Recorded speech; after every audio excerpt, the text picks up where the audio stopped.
Good tools are prerequisite to success. Before starting, ensure the following items are ready. 3 to 5 boxes of low-viscosity bone cement, calcium phosphate, antibiotics, special metal support rods, electric drill, medullary reamers, 3/4 and 5/6, cement gun, flat bone file, 1.0 mm Kirschner wire, and your ChenAnHui bone cement spacer mold. Step 1.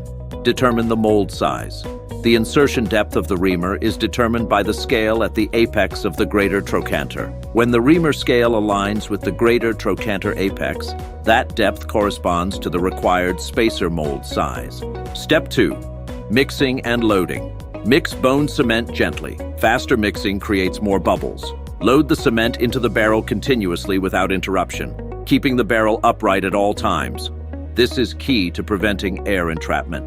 Step 3. High-frequency vibration. Place the loaded cement barrel on a high-frequency vibrator. Vibration helps eliminate residual bubbles. Step 4. 45-degree injection.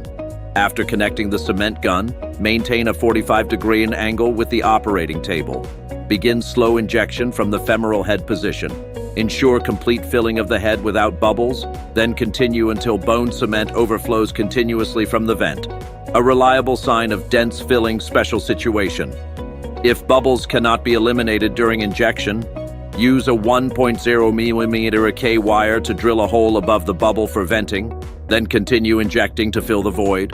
This simple technique can salvage a seemingly failed. Step 5. Closing and curing. Insert the filling plug, tighten the lid, and shake the mold vertically until the cement reaches a paste-like state, no longer flowing, malleable. Then rest for 15 minutes until fully cured. Step 6. Opening and trimming. First, remove the plug to confirm curing, then unscrew the knob to open. Hold both ends of the spacer side box and twist up and down to separate.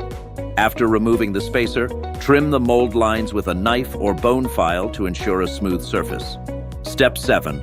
Final finishing. Fill drug holes with antibiotic cement and other holes with regular cement. Make sure the surface is completely smooth with no sharp edges. Here are the remaining precautions.